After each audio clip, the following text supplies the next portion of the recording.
From the moment his voice began to echo beyond street corners and small meeting halls, Malcolm X became impossible to ignore. He spoke with an intensity that cut through noise, confusion, and fear, and for millions of Americans living through the turbulence of the mid-20th century, his words felt like a shock to the system. At a time when the United States was publicly celebrating freedom and democracy, Malcolm X forced the nation to confront a far more uncomfortable truth about inequality, identity, and power.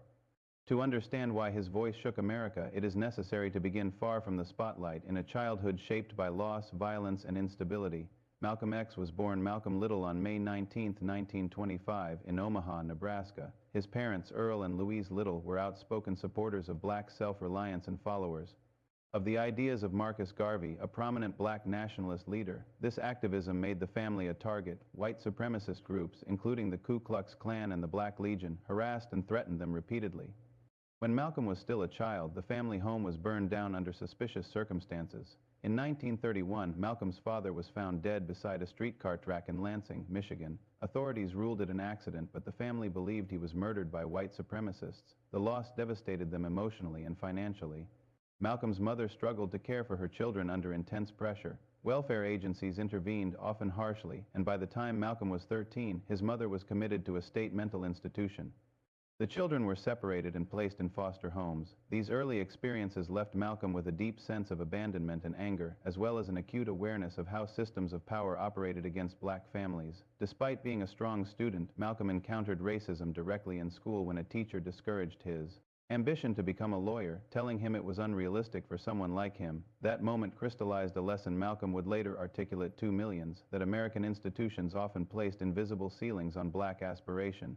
As a teenager, Malcolm drifted away from formal education and into a life of survival on the margins. He moved to Boston and later Harlem, immersing himself in the urban underground of the 1940s. He worked various jobs, shined shoes, hustled, and eventually became involved in petty crime. During this period, he straightened his hair, dressed sharply, and pursued a lifestyle he would later describe as empty and self-destructive.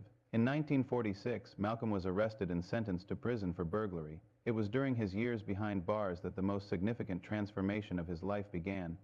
Prison introduced Malcolm to ideas that reshaped his identity. Fellow inmates encouraged him to read extensively, and he immersed himself in history, philosophy, and religion. He encountered the teachings of the Nation of Islam, a religious movement that combined elements of Islam with black nationalist ideology. The Nation of Islam taught that black people in America had been systematically stripped of their history and dignity, and that self-discipline, moral reform, and separation from white society were paths to empowerment.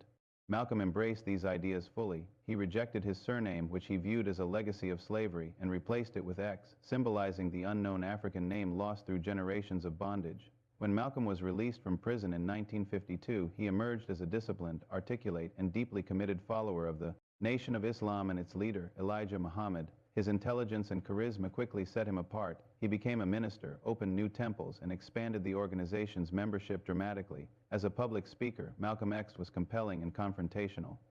He criticized systemic racism, police brutality, and what he viewed as the hypocrisy of American democracy. Unlike many civil rights leaders of the time, he rejected the idea that integration alone would solve racial injustice. Instead, he emphasized black pride, economic independence, and the right to self-defense. During the 1950s and early 1960s, Malcolm X became one of the most recognizable black figures in America. Television appearances and public debates brought his message into living rooms across the nation. To supporters, he spoke truths that others were afraid to voice.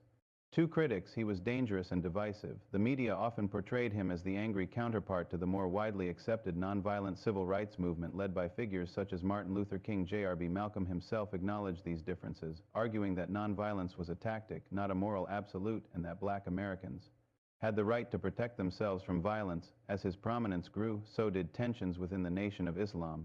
Malcolm's visibility sometimes overshadowed Elijah Muhammad, and internal disagreements began to surface. Malcolm was also deeply affected when he learned of personal misconduct by Elijah Muhammad that contradicted the moral standards he preached. At the same time, Malcolm's own thinking was evolving. He began to question the Nation of Islam's rigid racial doctrines and its refusal to engage directly with the broader civil rights struggle. These conflicts reached a breaking point in 1964 when Malcolm publicly left the Nation of Islam. The departure marked a turning point. For the first time as an adult, Malcolm was fully independent in his thinking and political direction.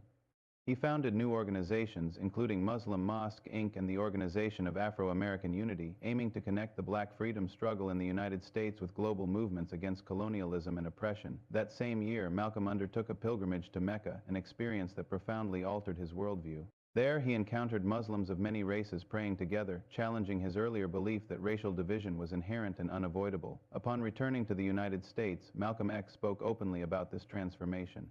He maintained his commitment to black empowerment and justice, but adopted a more inclusive perspective on race and human rights. He began framing the struggle of black Americans not just as a civil rights issue, but as a human rights issue deserving international attention. This shift made his message more complex and, in some ways, more threatening to established power structures. He was now criticizing racism while also building bridges across racial and national lines. Malcolm's final year was one of intense activity and increasing danger.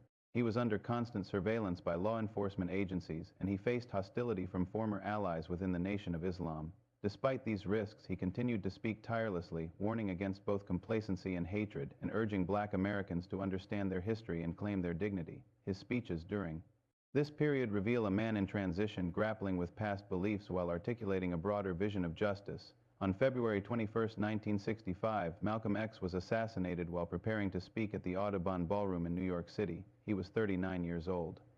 His death sent shockwaves through the nation and the world. For many, it was a brutal reminder of the cost of speaking truth to power. In the immediate aftermath, Malcolm was mourned by supporters and reconsidered by critics. Over time, his legacy continued to grow. In the decades since his death, Malcolm X has become one of the most studied and influential figures in American history. His autobiography, completed with writer Alex Haley, introduced his life story to millions and cemented his place in global consciousness. Activists, scholars, and artists have drawn inspiration from his insistence on self-respect, historical awareness, and uncompromising honesty. Importantly, Malcolm X's life resists simple categorization. He was not static. He evolved, questioned himself. The enduring relevance of Malcolm X lies not only in what he said, but in how he lived. His journey illustrates that history is not driven solely by fixed ideologies, but by human beings capable of growth, contradiction, and reassessment. Malcolm's willingness to publicly revise his own beliefs stands as one of his most important lessons. In a society that often rewards certainty and punishes change, he demonstrated that intellectual honesty can be a form of strength rather than weakness. Malcolm X also left behind a framework for understanding power. He insisted that oppression was not accidental or isolated, but systemic and historical. By connecting the black American experience to global struggles against colonialism and exploitation, he expanded the lens through which injustice could be understood. This international perspective helped influence later movements that framed racial inequality as part of a broader human rights conversation rather than a purely domestic concern. His impact can be seen across generations. During the late 1960s and 1972, many activists adopted his emphasis on self-determination, cultural pride, and political awareness. In later decades, scholars revisited his speeches and writings to better understand the psychological and structural dimensions of racism. Artists, musicians, and filmmakers have continued to reference his life and words, not to canonize him as flawless, but to grapple with the urgency and honesty he brought to public discourse. Malcolm X's story also challenges simplistic narratives of the civil rights era. He was often presented as the opposite of nonviolent leaders, yet this framing obscures the fact that his critique helped broaden the movement's range of ideas. By articulating anger that many felt but could not express publicly, he forced America to listen to voices it preferred to ignore. His presence made it harder to dismiss the depth of black frustration and the limitations of gradual reform. Importantly, Malcolm X never advocated mindless violence. His insistence on self-defense was rooted in a basic principle of human dignity, that no group should be expected to endure abuse without recourse. Over time, his language became more measured, his analysis more nuanced, and his goals more expansive. This evolution underscores that his legacy is not a single quote or moment, but a process of learning shaped by experience. Remembering Malcolm X today is also an exercise in confronting discomfort. His speeches challenge audiences to examine how narratives are constructed, whose voices are elevated, and whose suffering is minimized. He asked questions that remain deeply relevant. Who benefits from inequality? How does history shape identity? What responsibilities do individuals and nations have when confronted with injustice? Malcolm X's life ended violently, but his influence did not. The persistence of his ideas demonstrates that silencing a voice does not erase the truths it speaks. Instead, those truths often gain strength over time, resurfacing whenever societies are forced to reckon with unresolved injustices. His legacy invites reflection rather than reverence alone, urging each generation to think critically about freedom, equality, and moral responsibility. In the end, Malcolm X shook America because he refused to let it rest comfortably in contradiction.